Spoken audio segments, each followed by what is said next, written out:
بسم اللہ الرحمن الرحیم۔ یوٹیوب چینل آئینہ دل میں حاضر خدمت ہے ابو الحسن شاہ۔ رموز بے خودی کے کچھ اشعار آپ کی سماعتوں کی نظر کیے تھے اور اسی سلسلے کو جاری رکھنا چاہتا ہوں۔ حضرت اقبال فرماتے ہیں، امت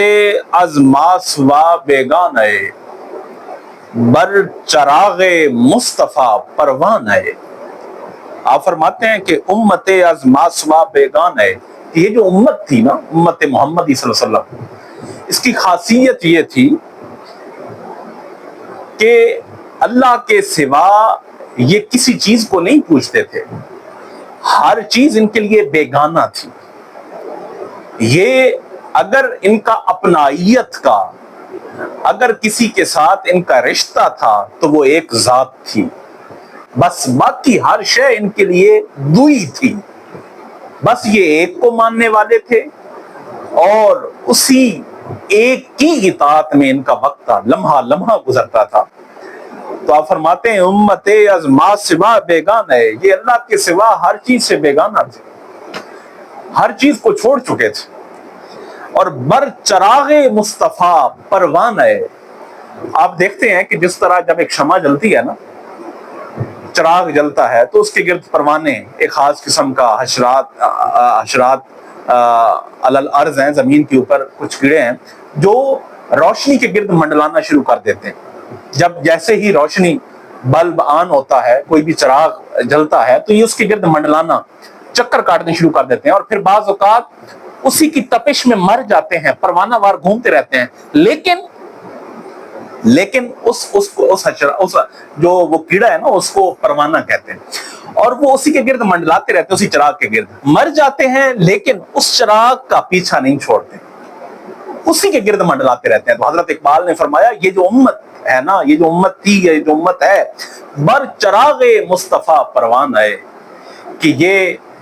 چراغ مصطفیٰ، یہ اس چراغ کے گرد پروانہ وار منڈلا رہی تھی، اسی کے نام پر جان دے دیتی، لیکن وہ در نہ چھوڑتی، اسی در پہ پڑے رہتے، اور بارگاہ رسالت ماں بھی ان کی بلندیوں کا، ان کے عروج کا، ان کے اعراج کا راز تھا۔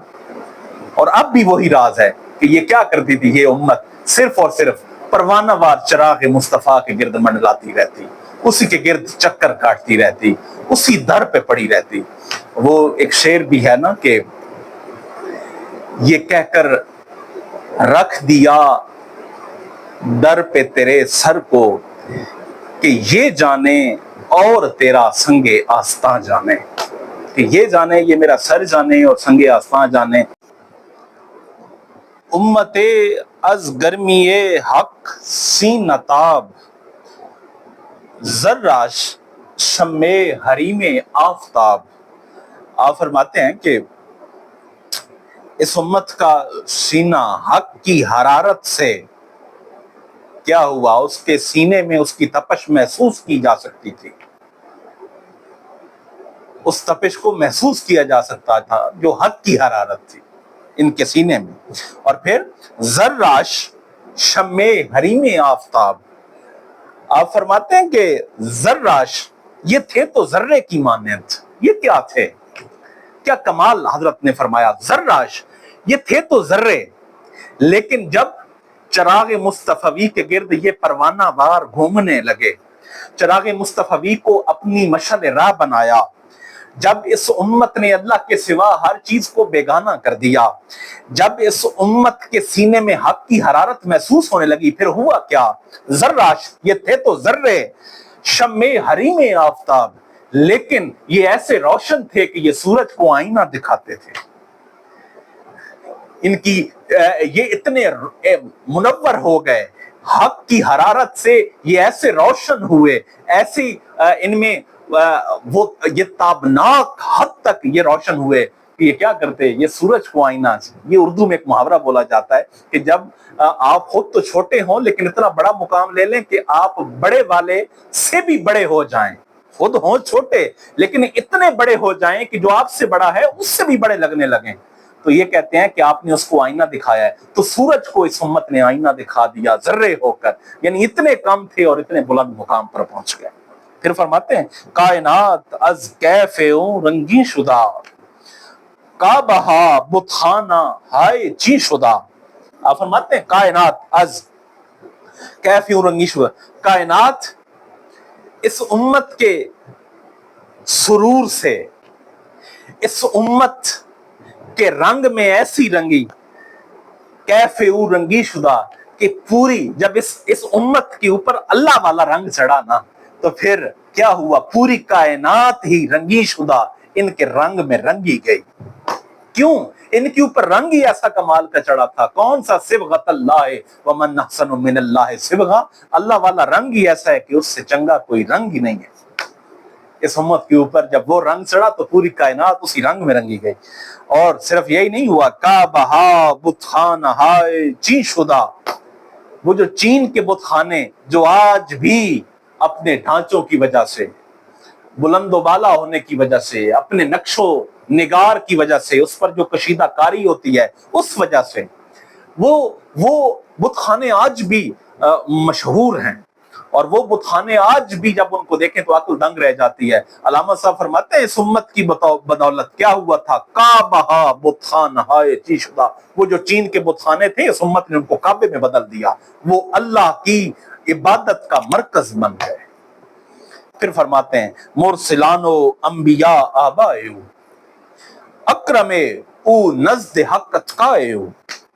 کہ اس امت کے جو آباء و اجداد، وہ جو مرسلان جو اللہ کے رسول گزرے وہ اس امت کے آباء و اجداد ہیں، انبیاء جو نبی گزرے وہ اس امت کے آباء و اجداد ہیں۔ یہ مصرع حضرت اقبال نے اس لیے لکھا، آپ بڑے محقق تھے، آپ نے اس لیے لکھا کیونکہ امت محمدی صلی اللہ علیہ وسلم کو امت ابراہیمی بھی کہا جاتا ہے، اسے ملت ابراہیمی بھی کہا جاتا ہے، اور حضرت ابراہیم علیہ السلام کو انبیاء کا جد امجد اور ملت اسلامیہ کا باپ کہا جاتا ہے۔ کیوں؟ کیونکہ آپ کی نسل سے بنی اسرائیل کے انبیاء بھی آپ کی نسل سے ہیں، اور وہ آپ کے بیٹے حضرت اسحاق تھے، ان کی نسل سے چلے انبیاء کی وہ فہرست، حضرت یعقوب، حضرت یوسف۔ اچھا، دوسری طرف حضرت اسماعیل آپ کے بیٹے تھے، اور ان کی نسل سے حضرت محمد صلی اللہ علیہ وسلم آپ کے، اور آپ کو انبیاء کا جد امجد اور ملت اسلامیہ کا باپ اس لیے کہا جاتا ہے کیونکہ آپ سب سے بڑی امت کے آبا میں سے ہیں، کیونکہ سب سے بڑی امت محمدی صلی اللہ علیہ وسلم ہے، اور آپ حضرت ابراہیم، حضرت محمد صلی اللہ علیہ وسلم کے جد امجد ہیں۔ اس لیے حضرت اقبال نے فرمایا کہ اسی امت کے انبیاء اور رسول اسی امت کے جد امجد ہیں، آبا ہیں۔ اکرم او نزد حق اتقائے، اور آپ پھر فرماتے ہیں کہ اکرم او، کہ اس امت کا وہ بندہ اللہ کے ہاں قریب ہو گیا، قرب پا گیا۔ اللہ نے یہ نہیں دیکھا کہ یہ کالا ہے یا یہ گورا ہے، یہ بادشاہ ہے یہ غریب ہے، یہ مسکین ہے اور یہ محتاج ہے، یہ امیر زادہ ہے اور یہ غریب زادہ ہے، یہ فقیر زادہ ہے اور یہ کوئی امیر زادہ ہے، نہیں۔ حضرت اقبال فرماتے ہیں اکرم او نزد حق اتقائے، اللہ کے ہاں اس امت میں سے وہ اکرام والا ہو گیا، اس پہ کرم ہو گیا، وہ مقام والا ہو گیا جو تقوی پر تھا، جو تقوی پر تھا اسے اللہ نے بڑا بنا دیا اور اسے بڑے سے بڑا رتبہ دے دیا۔ تو رموز بے خودی کے مزید اسباق اور حضرت اقبال کے فارسی کلام کو مزید سننے کے لیے آئینہ دل کو سبسکرائب کیجئے اور بیل آئیکن کا بٹن ضرور دبائیے۔ والسلام علیکم ورحمۃ اللہ وبرکاتہ۔